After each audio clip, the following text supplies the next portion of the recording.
Ladies and gentlemen, it's Wednesday night, 7:30 p.m. Eastern Time on FifthDimensionRadio.com, and you know what that means. 10-cent beer night. Official sports show of FifthDimensionRadio.com. Sorry, coming off that vacation there.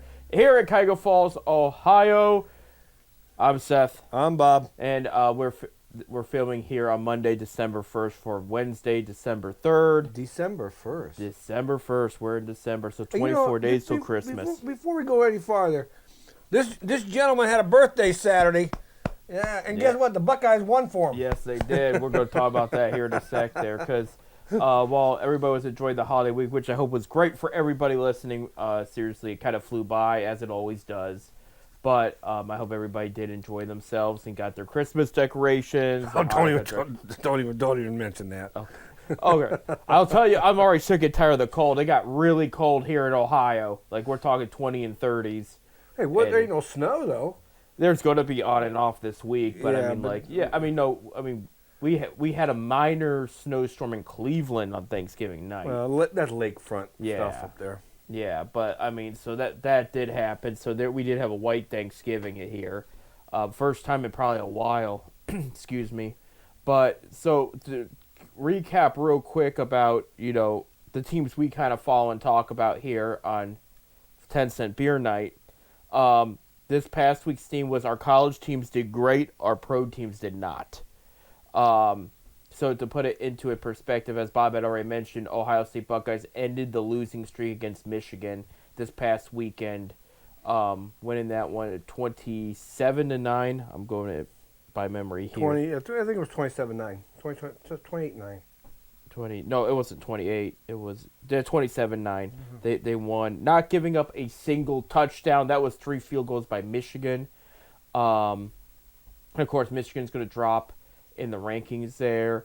Ohio State will, of course, advance to the Big Ten championship game, which I do want to apologize. In the past, on this show, we talked about their divisions. I guess they got rid of them. There ain't no division. Top 2 teams. I read that. Right. The top 2 teams in the standings of all the teams put together go to the Big Ten championship. Which I agree with, but they changed the stuff. 1 year it's this, and then the next year it's that. So there were divisions. So that being said, they are going to face Indiana, who is the number 2 team in the nation currently.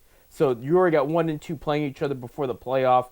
Both of them pretty much have locked their spot in the playoffs because Indiana's gone undefeated at this point. Yeah, whoever loses this game is still going to be in the playoffs. Yeah, I mean, there's no doubt about that. It's not like it was last year had Ohio State beat Michigan and gone and played Oregon because they had already had a loss and it was to Oregon. Oregon could have knocked them out, but instead Ohio State lost that game to Michigan, which punched in the playoff. A lot of people think that was like a conspiracy thing. They set that up. I don't believe it, but I'm wondering about that too. Because he didn't want to play Oregon in the first round. Well, he wouldn't. His playoff stance would have been up in the air because if he loses to Oregon, they would not have gone to the playoff. Right. Yeah, because that was the Big Ten championship. But if they lost, they already had a bid in, so it was like okay, then they don't have to play the Big Ten championship. I don't believe that was the case, but a lot of people come out and said that he lost to Michigan on purpose because of the fact he didn't want to. It gave him more time to prepare too. I'm up there with those people, I think, because the play calling was very strange in that one. Where this one, you could tell they went all out. Well, he better went all out because even if he's winning, you lose to Michigan, the coach is on a hot seat. Right. That's right. I think he just come off a national championship year, but I think winning that was important. And I mean, Julian Sand looked great. The defense looked great. The run game was probably the best the run game had ever done this year. And the run game's been solid. It wasn't what it was last year because they had 2 stud NFL prospects. But the run game was very impressive in this one. Then the snow came down and everything, and they walked with the victory there. But Ohio State basketball overall had a good week. Akron basketball had a good week. Akron soccer's advancing to the Elite 8. The Elite 8. They beat Duke yesterday 2-0. They're going to go play St. Louis in the Elite 8. So all of a sudden, Akron's 2 wins away from going back to the national championship in soccer. So that's kind of a big deal there. That I mean, Well, we always got a good soccer program. yeah, but it's good to be back in the Elite Eight there. Real quick, go talk about our Cleveland Cavaliers. They went 0-3 this past week. That's the worst week they've had in a couple years. It's been a while since they've had. They have a lot of injuries though. Right. Lost to the Raptors last Monday, 110-99. They are 0-3 versus the Raptors this year, and I'm wondering if the Raptors are going to be the Indiana story of last year, because they are playing very well right now. They lost to the Hawks 123-130. That was an NBA Cup game. That loss resulted in them being eliminated in the NBA Cup. And the worst part about that Hawks loss was, you mentioned about they had some injuries. Sam Merrill's not playing. Jared Allen's not been playing. Larry Nance has just been shelved for 3 to 4 weeks with an injury. And I mean, those things do pile up, and they do add. But at the same time, there's some mistakes they're making. They got to quit making. I think that's going to help them not lose games like this. And with the Hawks game, what was irritating about that is the Hawks are a well-coached team with Quinn Snyder and everything. They don't even have Trae Young. He's hurt, and they lost that game. And I think that's what got to me. It's like Trae Young is their Donovan Mitchell, and they still found a way to lose to them there. And then Sunday, they lost 117-115 to the Celtics. Evan Mobley missed the game-tying shot there. I watched that game after the Browns game there. Celtics had a 15, 17-point lead at times. Cavs came back, and I think they had the lead for a minute there. I'm trying to go by memory here. But for the most part, though, they kept it close. And then even they were hitting some ridiculous threes, both Mitchell and Garland. But it ended up not being enough. I mean, there was a couple key players on the Celtics that they had a hard time. They kept leaving wide open, I should say. And the defense didn't put enough pressure on them. And as a result, now they're 0-2 against the Celtics. I think they're 1-1 versus the Hawks, and they're 0-3 versus the Raptors. So not a good start in the Eastern Conference. I mentioned on the last show they were 12-6 at the time in third place. They're now in 7th in the East. Still early. A long ways ago yet. Yeah. This week, now you'll know the result by the time you hear this. They do play the Pacers tonight as we're filming on a Monday. At Indiana, 7 p.m. on FanDuel. So you'll know that they are 1-0 versus Indiana. And Indiana's having a bad season because of all their injuries and the guys they lost. And I had mentioned, I think last week, that I was a little nervous that at the rate they're going, they could land potentially the number 1 overall pick. And then once everybody comes back healthy, they could be a bigger problem long term. But we'll see about that. Wednesday, they're at home actually the rest of the week. And they have 4 games total this week. Wednesday, so this will be happening as the show is going on. The Trailblazers come to town, 7 p.m. on FanDuel. Last year, they swept the Trailblazers. But Trailblazers kept both games very close. They're a young budding team that's going in the right direction. They're just trying to get it all together. But this is a team they need to take seriously because they could potentially beat the Cavs the way the Cavs have been playing this past week. But Cavs should be favored in that one in Indiana. Friday night, yours truly will be there on FanDuel Network, 7:30 p.m. They will play the San Antonio Spurs at home. Spurs have a lot of injuries too. Wembanyama's not been playing. Stephen Castle, their second-year guard, who had a great start to the season, is not playing. They do have De'Aaron Fox, though. They do have Ron Harper's son, Dylan Harper, who was the second overall pick. And so what I'm trying to say is Cavs right as of now match well against Spurs, but should most of those Spurs players come in healthy, this one could be a headache. But this is also a young Spurs team. Cavs are more seasoned. They could get, if they can do the little things and get it together, take good shots, rebound, and everything like that. They could win this game here. And then Saturday, NBA TV will broadcast at 7:30 p.m. in Cleveland. They play their finals rivals, the Golden State Warriors, on Saturday there. Steph Curry's supposed to be out this entire week, so he's not going to play. But they do have Jimmy Butler, Draymond Green, who likes to tick off the Cavaliers. Funny sports commercial with Santa Claus this past weekend where he's putting guys on the naughty and nice list, and Draymond Green leans over and Santa says, "Maybe next year, Mr. Green," and he puts him on the naughty list because Draymond doesn't need to say anything. He's kind of earned his naughty spot. So I like that. I thought it was funny. I'm not going to say what the commercial was. It was selling. It was a department store commercial, but it was still really funny, and I want to throw that one out there, especially with the history with Cleveland. So Pacers, Trailblazers, Spurs, Warriors.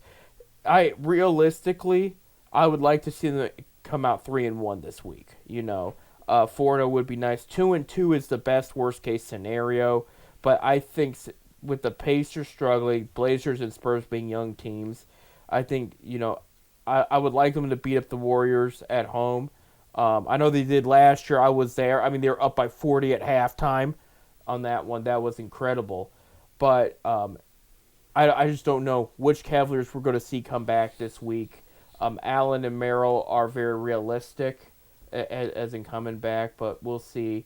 And Garland's starting to play a little bit more, get back into his rhythm of things, so that's a good part. But it's the guys under the basket because, if you're missing Allen there and you're missing Nance there, that's two big men already not available, and that's gonna hurt you under the basket. So we'll see what the Cavs do. No time to panic. They got a winning record, and they're not taking these losses lightly either. They're talking about their frustrations and everything. They're still playing well together. There's no drama or bad voodoo or anything like that. These teams are coming at them too. They know that this team was number one in the Eastern Conference. They know they're a threat to the finals too, so they want to take advantage of them every chance they get, especially when they're down a few guys. So, just at the end of the day, the Cavaliers are still in good shape. Bad week this week, but they could bounce back. And it happens. Yeah. Bad weeks happen. Right. And that's the thing is, they didn't have a bad week last year, and we still got eliminated in the second round. Yeah. If they could have a bad week or two as a wake-up call that could help us later down the road, I'll take it, Like I said, we still got a long season to go, Seth. Long season absolutely to go. You got there. like 50-some games, 60 games. Right. Switching gears to college basketball, which I did not get to at all last week. So for Ohio State men's games, they won and lost since we've talked about them. They went 1-1 last week with wins against Mount St. Mary's, 113-60. They lost to Pittsburgh on Black Friday, 66-67 there. And then they were coming off the previous weekend we didn't talk about. They beat Notre Dame by 1 that Sunday, and then they beat Western Michigan. They beat up Western Michigan there, so they did play a MAC school.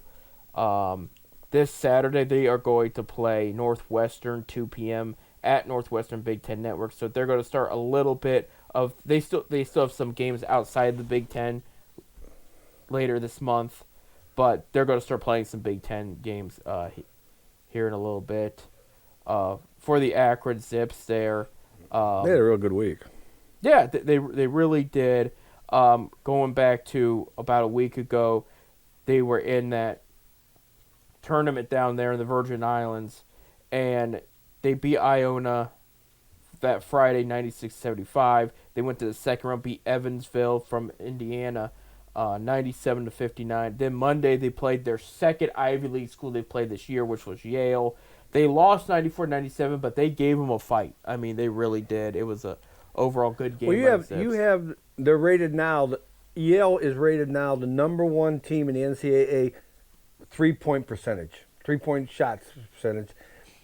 They just literally kept throwing 3 points, and they were going in. Right. They were going in for. I mean, Akron stayed with them, but it couldn't compete against that 3 point. And Yale's a have a good club. I watched that game. Right. I watched it. Yale's tough. That's something to watch out for. And they're favorite to win the Ivy League. The Ivy League there, yeah. But that's the kind of games I like to see the Akron program. I mean, you play score more. 92 points and you still lose. 94, yeah. You score 90. They're averaging like 90 points a game. Right. No. And that's the thing with John Gross in this era. It made it so impressive. I was thinking about the Keith Dambrot era over the weekend randomly. With all this talk with LeBron retiring soon, he hasn't said anything. This is just talking about like it's going to happen soon. And then when St. Fee's trying to rebuild their program, I kind of thought of Keith Dambrot in that era over the weekend. But just the fact that we saw him turn Akron around. Then Gross comes in and he kind of makes it better because here's a team we have right now. No Enrique Freeman. They missed a few guys that graduated last year, and this team seems better than where we were a couple of years ago, and those were good teams. Like even last. And I noticed Gross has got the pace a little quicker, a little faster. Right. These guys, they're running more. Right. They're not. It's not that half court mentality they used to have. Now it's from end to end. Right. I mean, so I see that. And he's made an adjustment. He thinks it's going to help him win. And I think it's going to help really big in the end. So Yale came out that game and they slowed the pace down, and that's what hurt Akron was. They wanted to do that run, and all of a sudden it wasn't there. I mean, they couldn't do it. So, but Yale's a pretty. I'm telling you what, I'm going to follow them. Because I think they're going to go pretty far. Right. And I think it's a good learning game for Akron. Those are the kind of games I want them to play. Is the bigger schools there. Let's go prepare them for both the MAC and then if they win the MAC again, which they normally do, and we don't take that for granted. We normally win the MAC, but we're normally you got to win the MAC tournament. Right. And we usually make the tournament. Right. I mean, you got to make the tournament because the MAC ain't going nowhere. If you don't win the MAC. The tournament. You could be undefeated in regular season in the MAC, but if you don't win that tournament, you ain't going nowhere. Right. You're going to the NIT tournament or the CBI or CIB or whatever they call it. Because they don't take. But that cracks me up though. We played the Sun Belt Conference, the Mid American Conference played the Sun Belt Conference. When we played for one of the first games of the year, we played the Sun Belt Challenge, is what we call it. The Mid American Conference went 10-2. Against the Sun Belt Conference that weekend. Mm-hmm. All the Mid-American Conference team played the Sun Belt teams. We went 10-2. Sun Belt last year had 3 teams in the NCAA tournament. We only had the 1. Now think about that. We're dominating this Sun Belt Conference right now. But they're going to take 3 teams from that conference? Right. I don't understand. NCAA's a joke. Yeah. I'm sorry. Akron this past week beat Milwaukee 105-81, and that was their one game. It was this past Saturday there. This week, Wednesday, they play Bucknell at Akron. That will be on ESPN Plus, 7 p.m. Saturday, they'll be at Tulane, 4 p.m. on ESPN Plus. That will be interesting. Tulane just lost their football coach as he will be hired at University of Florida. Whoa, I didn't know that. I didn't hear that. They announced that yesterday, so he's leaving. Along with that, because we'll be talking about college football here in a sec, Lane Kiffin is leaving Ole Miss and going to LSU officially. So that I did hear that one. Yeah, that's going to be interesting. We'll talk about that and more coming up. Again, Buckeyes beat Michigan. We're going to talk about college football and how things are shaking up as the regular season has winded down. That and more. Stay tuned.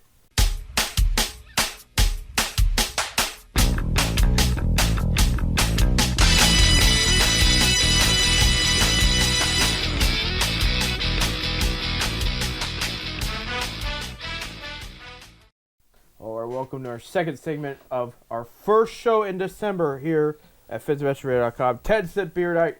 Sports. I'm Seth. I'm Bob.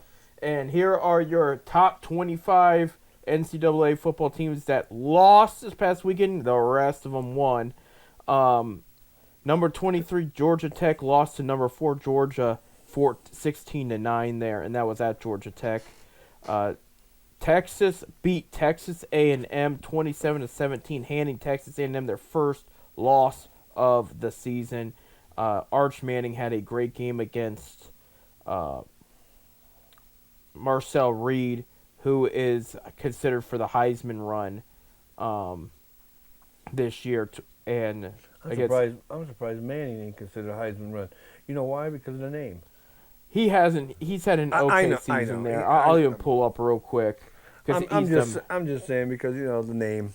Right. I mean, name sometimes 2,900 yards, 2,942 yards, 24 touchdowns, 7 interceptions, and that he's got a few rushing touchdowns as well because he rushed for one in that win. But yeah, number 16 Texas again took out number 3 Texas A&M there. So I mean, they're not going to go to the playoff, but I think he'll be back next year and he'll do better there. But he's a different type of quarterback than his uncles were. Number 25 Arizona beats number 20 Arizona State at Arizona State. They're 23-7. Arizona has now improved to 9-3. Arizona State is 8-4 there. Number 15 Team Up North loses to number 1 Ohio State Buckeyes 27-9. So Team Up North falls to 9-3. So the playoffs are probably officially out of consideration for them now. Ohio State headed to the Big Ten championship as we previously mentioned. Number 12 Miami beats number 22 Pittsburgh 38-7. And just a good game for Carson Beck there. 3 touchdowns at 267 yards. Trying to make his case for the NFL there. So Miami's going to be in that conversation for the playoff now. I mean, they were number 12. I'm expecting them to move up a bit, especially with Texas A&M and their loss. With them being 10-2, they're not going to pass them, but I think we'll have those update ratings for you here in a sec. Number 14 Vanderbilt beat number 19 Tennessee 45-24. So Vanderbilt improves to 10-2, and I think they're still right now in that playoff conversation. Again, when these championship games happen, that's going to shake up a bunch of things. And the last ranked team that lost, number 21 Southern Mississippi, lost to unranked California 38-35. Southern Mississippi drops to 8-4 now. And California improved to 7-5, by the way. So maybe we'll get a smell of the top 25. Yeah, I'll get you the updating rankings here in a sec. Yeah, so Ohio State number 1, Indiana number 2, and that'll be your Big Ten championship game there. Texas A&M fell to 7, and Georgia's your new number 3, Oregon's number 4, Texas Tech is number 5, and Ole Miss is 6 there. And then so their coach is leaving them, and they're number 6. He'll leave at the end of the season. I mean, he'll continue with them until the end. I would hope so. I hope so. I don't know how that works because it changes for. Well, like I said at the end of the last, Tulane lost their coach. They're number 21 in the league now. Team Up North dropped to 18. USC moved up to 17. So there's a Big Ten there. Miami, Florida stayed at 12. So now is that the coaches poll or that's the AP. AP poll. That's the AP. Because there's a completely different poll for the tournament selection committee. Yeah, I know. So there you go. So this is the AP poll. Teams that moved up in the top 25 that weren't there last week. Arizona was 29th. They've moved up to 22. Navy was 27th. They moved up to 23. Missouri was 28th. They moved up to 25. Teams that just missed in the top 25 this week. Tennessee, Houston, and Iowa both just barely missed making the cut. So that's your updated rankings there. And so this week is the championship games here. I'm going to read them all off to you here because there's not a lot. No, there's not a lot of them. Friday, December 5th, we have the American Championship on ABC, and that is University of North Texas at Tulane. So this is going to be an important game, obviously, for Tulane. Believe it or not, North Texas is favored by 2.5 points in this one, even though Tulane's ranked 24th. But, with now their coach going and everything, I wonder if they're going to play out for him or, however that's going to work. But because that team's probably not going to make the playoff, I do not imagine. No. But this is a poor conference game for them there. Saturday, December 6th, the Big 12 championship game, noon on ABC. That'll be number 11 BYU at number 5 Texas Tech. That could be a good game. Texas Tech is favored by 13.5 points. I think it's going to be a good game. Yeah. All these will be 4 p.m. on ABC, number 4 University of Georgia at number 10 Bama for the SEC championship. Georgia is 2.5 point favorites there. That one I think is going to be very good as well. 8 p.m. on ABC, the ACC championship. Unranked Duke will take on number 18 University of Virginia, and Virginia's 3.5 points at The Cavaliers? Yeah, favorite there. That those Cavaliers. Yeah. Yeah, the So- Virginia Cavaliers. So we'll see what happens because at the end of the week, Duke is either going to they'll probably have a bowl game of some sort. Yeah, because they won 7 games, but their soccer team got eliminated by Akron this past weekend. Their basketball team just started with the Boozer brothers. We'll see how far their football team is going to take this, but an ACC championship win would be a huge deal for them, stating the obvious there. And of course, 8 p.m. on Fox, you have your Big Ten championship game, which will be number 2 Indiana at number 1 Ohio State University. Ohio State are 5.5-point favorites. Now, where is that game at? I think it's in Columbus because I thought they have a neutral site for the Big Ten. I'll pretend to buy tickets here so I could find out. Let me see here. Yeah, it's Lucas Oil Stadium where the Indianapolis Colts play. Okay, well, so they're playing in Indiana, so it's a home game for the Hoosiers. Yeah. Can you guess the cheapest tickets, Bob? I'm gonna go $1,000. Where I'm looking at right now in the high cheap seats, $397 per ticket. When I could sit in my comfy lazy boy at home, watching it on TV, Right. drinking my ice cold Coca-Cola. There you go. So I'm glad Bob asked that. So yeah, this is at Lucas Oil Stadium. Yeah, usually the tournaments are neutral site. The championships are neutral sites. Big Tens usually use Lucas Oil very much. Because I know the so much of a neutral site Mid-American that Championship is going. Yeah, some of a neutral site for Indiana. Yeah. But the Mid-American Championships are at Ford Field in Detroit. Because I just Western Michigan. It was Western Michigan. Miami of Ohio, I think, is in the championship game with the MAC. There you go. There. Gonna pull this up. Now I will mention there's other championship games there. I was picking I should have done all games here. Hold on. So yeah, I just mentioned the top 25. There are more games here. How much time do we have? Oh, we got time. We got time. We got time. Yeah. So real quick, I screwed up because there are more. I had it still in the top 25 on my setting. So that's the top 25. The ones we did not mention: Friday, December 5th on CBS Sports Network, the USA Conference Championship. This is Kennesaw State versus Jackson State. Kennesaw State. Yeah, and Kennesaw State is a 1.5 favorite there. That's 7 p.m. there. 7 p.m. on ESPN. Sun Belt Championship game. Troy versus James Madison. James Madison was ranked most of the year. James Madison is 22.5-point favorites there. 8 p.m. on Fox, the Mountain West Conference. UNLV versus Boise State. Boise State's 3.5-point favorites there. Okay, on Saturday, December 6th, along with the Big Ten, the Big 12, and the SEC and ACC Championship, you have the MAC Championship, noon on ESPN, Miami, Ohio at Western Michigan. It's at Ford Field in Detroit. Yeah, Western Michigan, 2.5-point favorites there. And again, a lot of that got decided within this last week because of how close the race was we were talking about there. The SWAC championship game. Oh my gosh. Prairie View versus Jackson State. So Shooter Sanders' old alma mater right there. And that'll be on ESPN2, 2 p.m. there.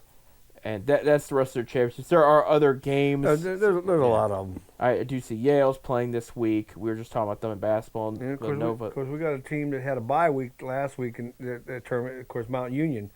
Mount Union's playing this week. They had a bye last week, and they're in the Division III tournament. Which has 32 teams. Yeah. It's different over there. And then the next week, I know I'm jumping ahead. I usually don't, but it's one game. And this is all the games. Saturday, December 13th, Army versus Navy. Well, that's the big one. Yeah, and Navy's ranked now, so Navy's going to be favored in that one. That's such a big rivalry game. Both teams could be 0-10, but they're fighting like it's a championship game. Right. So a lot to look forward to this week in college football with the conference championship games and everything. this is going to be the biggest weekend until bowl weekend start. And of course, a lot of that will be determined within after this weekend and then after next. Because again, I told you Navy's ranked, so they're probably going to be eligible for a bowl game regardless of if they win or lose to Army next week. But I anticipate there will be a bowl game featuring Navy at least. So, but most of it will be decided within this weekend, and then we'll know the playoff and everything. And of course, Ohio State is sitting pretty because both teams expected to make the playoff regardless of the Big Ten. Either 1 and 2. I look for no fall no lower than 6. If somebody, Right. Right. They both have beat ranked teams. They both have had a great year. They're both undefeated as the only undefeated teams in the nation now. Now that Texas A&M has lost.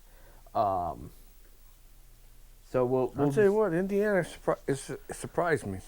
We'll see. It's going to be a big test for their quarterback. He could be the number 1 quarterback prospect in the draft. I mean, honestly, do you think the beginning of the season Indiana would be the number 2 team in the country? No.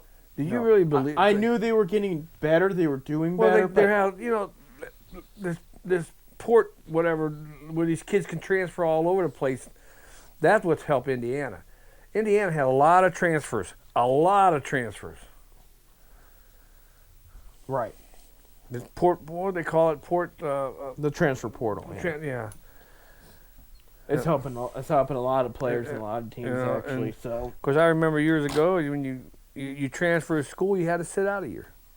Right. Right, and there were some exceptions though, and there's. There was. I know there was one rule in the NCAA that if you went to a school because of a coach, you liked the coach, and then he decided he's going to another school, you was allowed to leave if you wanted to. Right. Because you went there because of that coach. You didn't, and then he decides he's going to another school, but that was one of the only reasons. Right. There was also one where you could transfer and make the cut right away if you got a new coach. Like that happened when Justin Fields wanted to transfer to Ohio State, and then Meyer retired and Day was promoted, and they said you can come on right away because he's new coach, and it. Well, I know it has a lot to do with coaching changes and stuff. Yeah. But sorry. As for these kids just saying, I want to play 1 year here, and then I'm going over here, and then over here, that's wrong. And then you're going to, we're already, the Ohio High School Athletic Association, NIL, whatever they call it now, NIL, we passed it here in the state of Ohio. Right. It's already started. These kids are already asking for transfers. And we had 2 in this area alone. So it's already started. Oh, I believe it. It's going to. It's going to get crazy. Wait till we get the out-of-state kids too.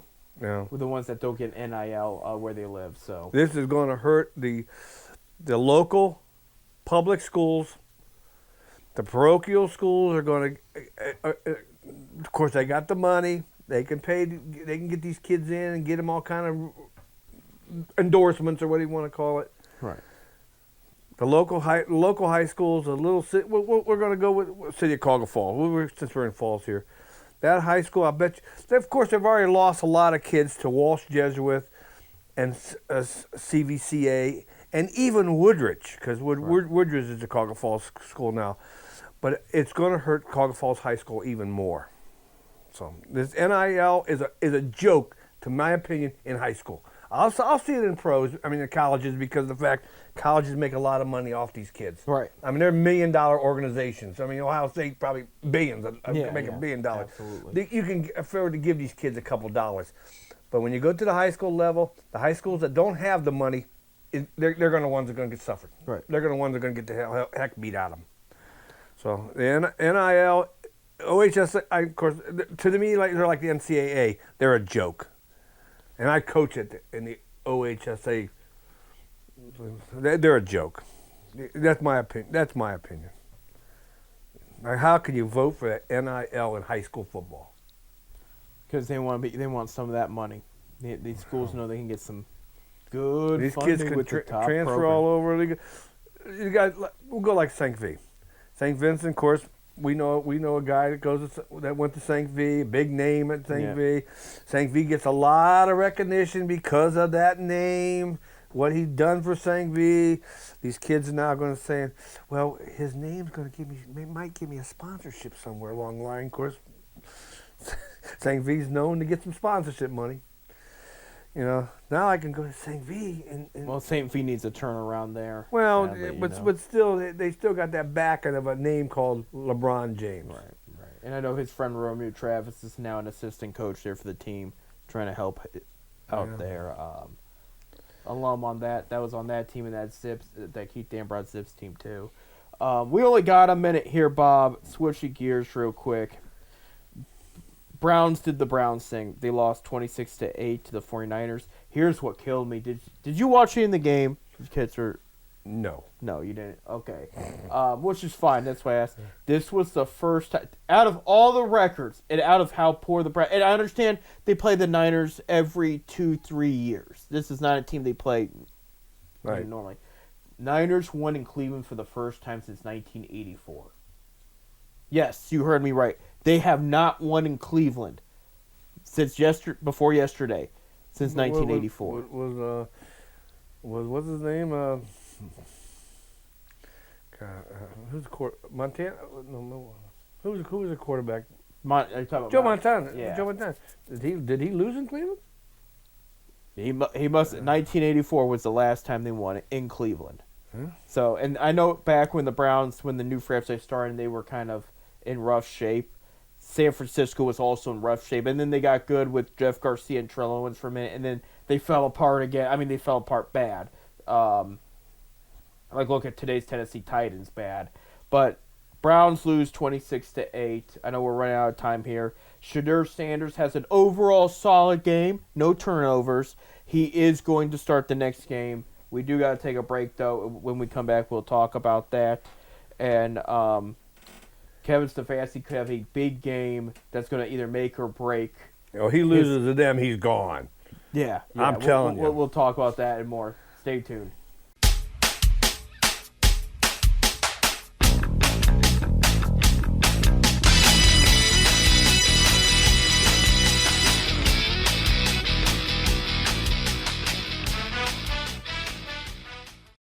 And welcome back to 10 Cent Beer Night here on FifthDimensionRare.com. I'm Seth. I'm Bob. Last segment here, real quick before we jump back in the NFL, because we're going to talk about pretty much this whole segment here.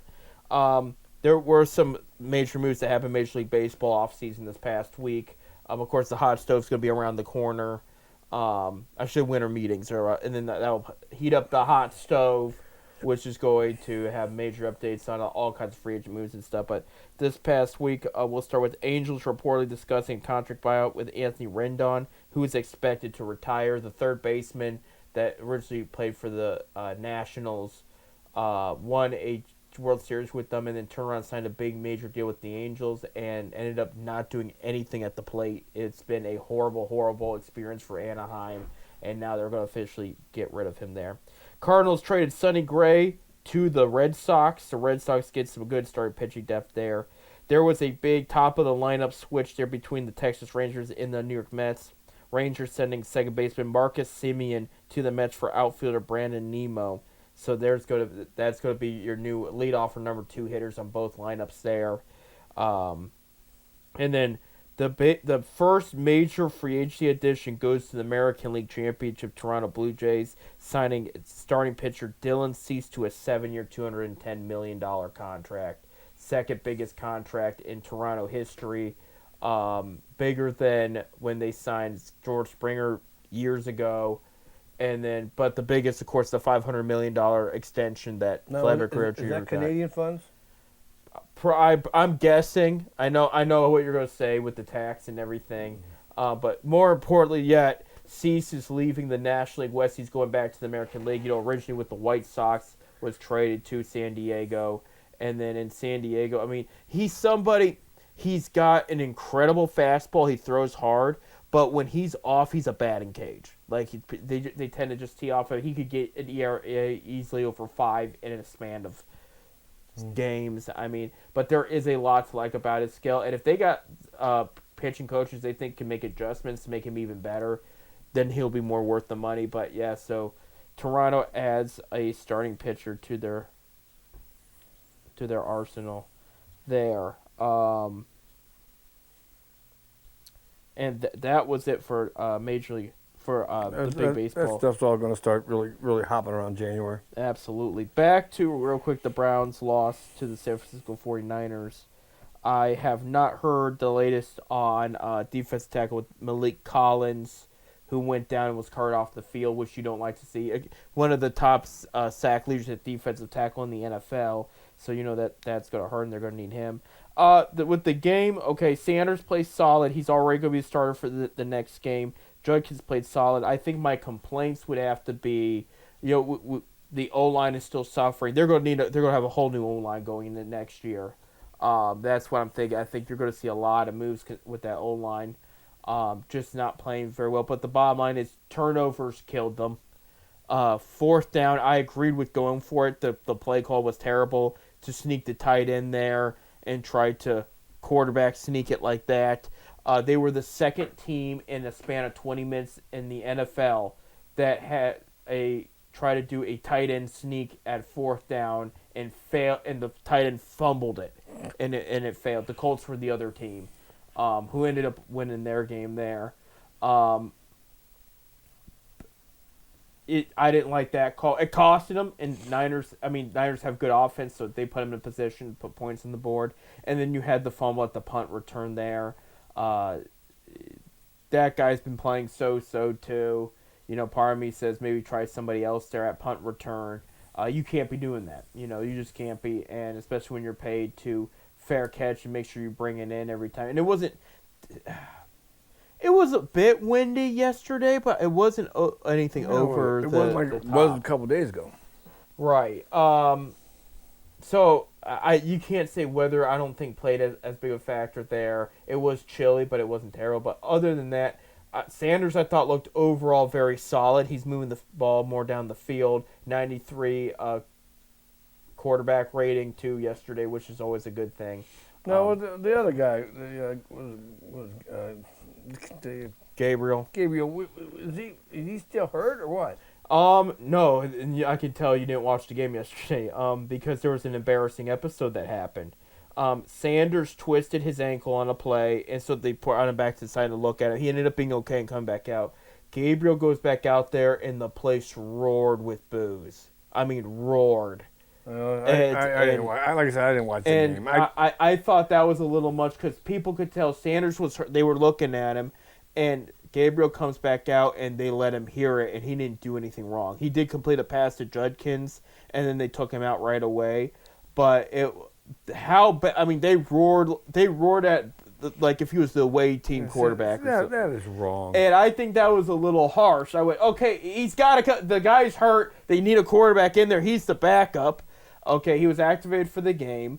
So no, he's good to go. Yeah, he played. And I said, I didn't watch it. I figured it was going to be a blowout, and I wasn't going to watch it. The announcers prevented from talking about it, but it was clear as day. And I went, that was a bad look. So that's a bad look for the city of Cleveland. I blame yesterday's loss. Special teams too did not have the greatest game. Our kicker did not attempt a field goal at all. The 8 points came. It was a 2-point conversion. There was they hit the extra point, but there was a penalty on San Francisco that moved them up. So Cleveland said, "Let's take the lead," and Judkins did a wildcat and punched it in there. Barely. He barely made it there, but it counted. And that was 8-7. And then they had opportunities to build. And it just didn't pan out there. I will say the only thing against Sanders is he did hold on to the ball a little too long at times, and he got sacked. He kept trying to make the play going, which is his job, but he kind of overdid it at times. And then the offensive line did. There was one fourth down we missed because out of everybody, Bitonio slipped and fell, and the defense came in that way and got them. Yeah. And that's the one guy that usually doesn't do that in that situation, so we would have got it there. But all in all, you just got to do better. Better fourth down play calling. You can't turn over the ball. Defense and offense did not have a bad day yesterday. It just did not pan out their way. So San Francisco wins that one there. So we're going to go to our picks for Week 14 But, here. hey, while we're at it, it's sort of a sports subject. Yeah. The city of Cleveland, the city council of Cleveland is voting. I think it's Wednesday night. Where the show's on the air, Yeah. voting Wednesday night to not septic deal that Bibbs made with Haslam to move the stadium out of Cleveland. I knew there was some commotion. There was about it. the city felt that he overstepped his bound, went above their head, without letting them vote on this $1 million whatever, and the council's a little upset on that. So it keeps going. Right. You know, of course I said it. I'm going to say it a lot again. If they move to Brook Park, I'm going to be becoming a Bengal fan again. I'm telling you right now. I don't want nothing to do with the Cleveland Browns if they move to Brook Park. They have no business being in Brook Park. Speaking of Bengals, there this past Thanksgiving games, I said we were looking for 3 good games, and we did get that exactly. Green Bay edging out Detroit 31-24. Kansas City losing to Dallas, in Dallas 31-28. Cincinnati upsetting Baltimore 32-14. Joe Burrow's return worked out very well. Last Black Friday, that wasn't this past Black Friday, Bears fired their coach after an embarrassing loss to the embarrassing Thanksgiving loss there. Black Friday this year, their new coach beats the Philadelphia Eagles, the defending champions, 24-15. So that was kind of a big deal there. I'm not going to read off all the scores, but I will tell you, as far as for this past week, we do not know the result as we're taping on Monday for the Monday night game between the Giants and the Patriots. We both picked the Patriots there. Yeah, well, no, I didn't pick them because I wasn't here. Oh, yeah. So I picked the Patriots. Well, I would have picked the Patriots. Jackson Dart is expected to come back there. So. I think the Patriots got the best record in the NFL, don't they? So week 14, okay, we're going to start off with Thursday. First of all, your bye weeks. We do have bye weeks. San Francisco 49ers, New York Giants, Carolina Panthers, and New England Patriots all on bye week this week. All good teams. So, well, no, the Giants are 2-10. Well, no, but they're still a good team. Anyway, 8:15 p.m. Amazon Network. The Dallas Cowboys at the Detroit Lions, the 2 teams that host Thanksgiving every year. We're at Detroit. Detroit's favored by 3. Dallas has been overall playing well. Bob, what do you think here? Detroit. Give me Detroit. I'll take the 3 points. I think they're the better team. I think it's going to be a great matchup, though. It really is. I think Dallas does not get the credit they deserve. But they're not playing on Thanksgiving morning. Because Thanksgiving's over. Yeah, but those 2 teams should play on. Dallas hosts Thanksgiving, too. You know this, yeah. Anyway, Sunday, December 7th, 1 p.m. on Fox. The Tennessee Titans at the Cleveland Browns. Browns 3.5-point favorites there. Tennessee is 3.5 points favorites. That's all they're giving them. Bob, what do you think? We're having Cam Ward versus Shadur Sanders. I'm going with Cleveland. But if Cleveland would lose this game, there better be a coaching change. I think there would be. Tennessee is a mess. Cleveland, this is one you should walk. I'm giving Cleveland by. But 3 points? If Shadur plays similar to what he did last game against this way worse Tennessee defense, I think they can win by even 17 points. I'm not even joking. With this defense, if Shadur can move the ball down the field, and they can put up points. I mean, I'll take Cleveland and give the 3 points. It's going to be blowout. I would hope so with this defense and a rookie quarterback there. 2 rookie quarterbacks going at each other. But anyway, 1 p.m. on Fox, Seattle Seahawks at the Atlanta Falcons. Seattle 7.5-point favorites. I was hoping they would give me the record, so I have to look back on that. Yeah, I'm still going with Seattle. Yeah, we don't have enough time to look at that, but I'm gonna go with Seattle too. Kirk Cousins in for Atlanta, they're playing okay. Seattle is doing much better on both sides of the ball. I just think they're the better team here. I think it'll be more than 7.5 points there. I think Atlanta lost this week too. 1 p.m. on CBS. 2 AFC North teams that hate each other. The Pittsburgh Steelers at the Baltimore Ravens. Baltimore's 5.5-point favorites. We're expecting snow in the area. What do you think, Bob? I'm going with Baltimore. I still think Baltimore will win that division.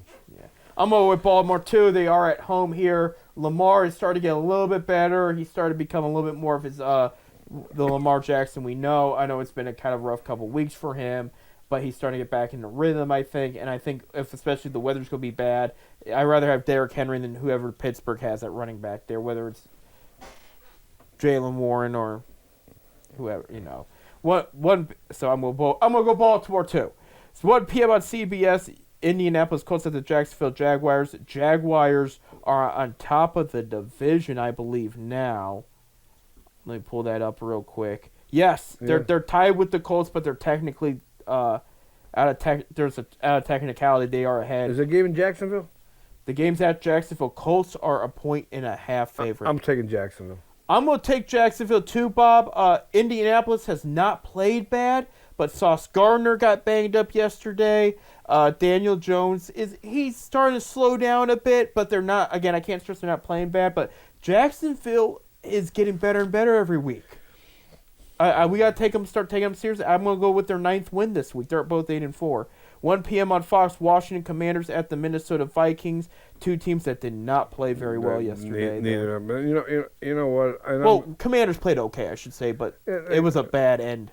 Yeah, they lost to who they lose? The Broncos. The Broncos yeah, tipped the game-winning 2-point conversion. Yeah. So I mean, they took it to overtime, but it wasn't the same as if they would have Jalen.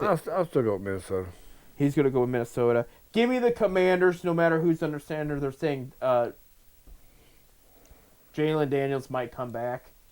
But I just think Washington's the better team right now, especially because Minnesota, it's so up in the air who's going to be quarterback for them and how they're playing. I'm going to go with Washington there. 1 p.m. on CBS, Miami Dolphins at the New York Jets. Both teams playing better of late. Miami's 2.5-point favorites. Bob, what do you think? I'll go with Miami. I'll take Miami. He's going to go with Miami. I'll take Miami and give 2.5 points. I'm going to go with the upset. Give me the Jets by 3. They're at home. Tyrod overall played an okay game. And the thing with the Dolphins is, this Jets defense is playing a little bit better on the defense side. They got a defensive-minded coach. As a result, I think, the way especially Tua's been playing so inconsistently, I think they could get him at home. So my guys think Jets are going to edge him out there. 1 p.m. on CBS, New Orleans Saints at the Tampa Bay Buccaneers. Buccaneers 8.5-point favorites. Baker played very well despite the injured left shoulder. What are we thinking here? I'm gonna go with Baker. He's gonna go with Baker there. Yeah, I'll agree with him. I think give me the Bucs by 10 points. New Orleans likes to fight and scrap despite their record. They come at teams pretty tough. But I do think Baker's got the matchup here, and he'll have a pretty solid game. 1 p.m. on Fox, Cincinnati Bengals at the Buffalo Bills. We're expected snow in Buffalo. You know what that means, yeah. You know what? I got it. Much as I don't, I gotta take Buffalo, but I don't want to go. I'll take Buffalo. Just Cincinnati's defense is so terrible. Yeah. I think Buffalo's just gonna roll. But Burrow's starting to play good, though. I mean, he's come back. He's throwing the ball good. Yeah. So I think there will be no lack of offense on Cincinnati's side. I think their defense is just going to ruin it. So Buffalo's favored by 6. Give me Buffalo by 20. And I'm dead serious. That Cincinnati defense is so terrible. I think they're going to eat them alive. 4:05 p.m. on CBS. Denver Broncos at Las Vegas Raiders. Broncos are 7.5-point favorites. What do you think, Bob? Denver. Denver's won 9 in a row. Make it 10. I think Denver's one of the best. Yeah, I think it'll be more than 7.5. I mean, the two best teams in the NFL, I think, right now is New England and Denver. Right. And they're both in the same conference. It's like it was in the mid-2010s. Yeah. 4:25 p.m. Well, I meant by that was the last of the Brady and Manning area. 4:25 p.m. on Fox, Chicago Bears at the Green Bay Packers. I actually don't have the line on this one, but what do you think? Both teams are playing overall well of late. I'm going to go with Green Bay. I'll go Green Bay because they're home. I think Green Bay's defense is a little bit better too, but they both are playing well. I think this could be a 3-point game. To be honest with you, this is one of the better matchups of the weekend. There, 4:25 p.m. on Fox. Los Angeles Rams at the Arizona Cardinals. Rams favored by 8.5 points. What do you think? Give me the Rams. I was thinking, I like to see the upset. No, give me the Cardinals. I'm going to go with the He's upset. going to go with the upset. I'm going to go with the upset. Cardinals been dipping of late. Rams have been. They're going to come out of it. They're going to come out of it. I'm going to take the Rams. Now, Rams did lose to Carolina yesterday, but Carolina's played very, very well. That's going to be Baker's biggest threat in his division there. But I'm going to go with the Rams. 8:20 p.m. Upset. 8:20 p.m. NBC. Waiting all day for Sunday night. The Houston Texans at the Kansas City Chiefs. Houston's starting to play a little bit better of late. Kansas City, it's inconsistent. 1 week they'll play really well. 1 week they're not. They lost to Dallas. And I'm going with Houston. He's going with Houston here. I really believe the Chiefs ain't going to make the playoffs. He doesn't think the Chiefs are going to make the playoffs. They're 6-6 right now. Yeah. Give me the Chiefs in this one. They're home. Stroud has not hit his stride this year yet. Kansas City will be back to their normal selves here. Houston's going to let them have it. Monday, December 8th, 8:15 p.m. ABC, our last one here. Philadelphia Eagles at the Los Angeles Chargers. Philly favored by 3. What do you think? Philly's at the Chargers. I'm going to go with the Chargers. He's going to go with the Chargers there. I'm going to join you there. I'm going to say Chargers by 4, like a 24-20 game. The reason being, too, is Philly's offense has run. If the run game gets shut down, and Chargers with Harbaugh are known to have some good defense. They're not a top defensive unit, but they have their moments. If they can slow the run game down, their pass game's been so-so. Phillies. It's not been bad, but it's not been good either. Did you say that game's in California? It's in California, yeah. See, that's what it said. If it was in Philadelphia, I probably would have took Philadelphia because of the fact that the cold and East California wussies out there, they don't know how to do the cold. Well, star rookie Hampton's coming back for the Chargers too, so that's gonna help. But since out there in the warm, these cold-blooded people just can't handle it. That will do it for our first show in December 2025. We thank you all for listening. Thank you, Bob. Thank you, producer Bob. Well, thank you for asking me to come in. Oh yeah, absolutely. Anytime. So next week we'll talk about hopefully the Browns get a victory against the Titans. I don't know what to tell you if they don't pull that off. We'll talk about the Big Ten championship game. We'll talk about Akron, Ohio State basketball. We got to wrap up anyway. And MLB offseason moves, and that will be pretty much it for right now as we're wrapping up the 2025 year.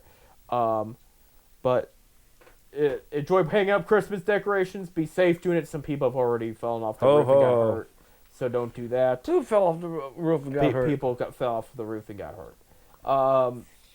So just be careful out there, but enjoy your local high school sports too, all your college teams and whatnot.